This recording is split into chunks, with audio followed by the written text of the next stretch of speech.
If you've ever watched one of my videos, you'll know I refer to myself as a Jesus follower, not as a Christian. Why is that? Well, a recent conversation I had with a Jewish friend of mine might help explain it.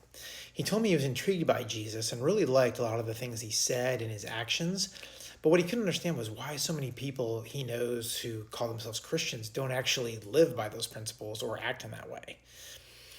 Well, my heart sank. And then I told him a few things. I said, first of all, as followers of Jesus, we aren't better than anyone else.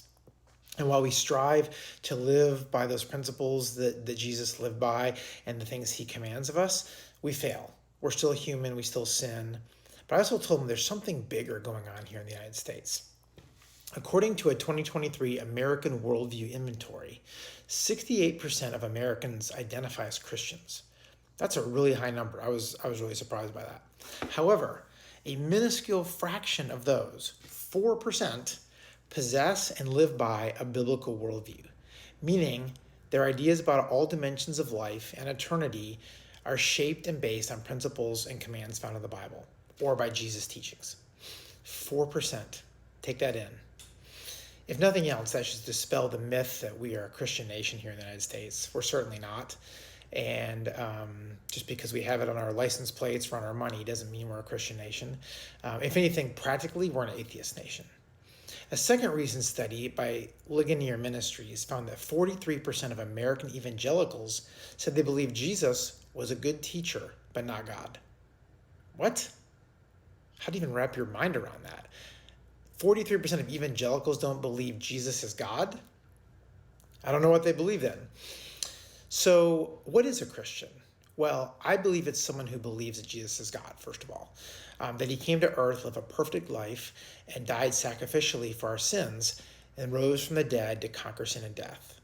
A Christian believes they are saved from sin by faith in Jesus alone, not by anything we've done. None of us deserves God's love or mercy, and we get God's love because he created us and because Jesus died and rose again to allow us to be in relationship with God. Christians don't attempt to live better lives to earn God's love.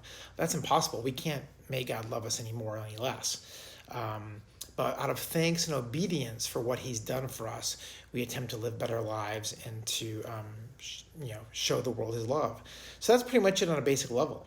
We've basically all said that we're in on Jesus, we trust him, we love him because he first loved us, and we've built our lives on him, and we want to show the world his love and that there's hope and a better way.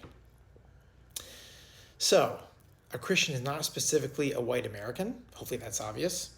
They can be, but Jesus was, after all, a Jewish Middle Easterner. Christians can be any race, any sex, from any country in the world. Christians don't have to belong to a specific political party, and they don't have to vote specific ways on political issues.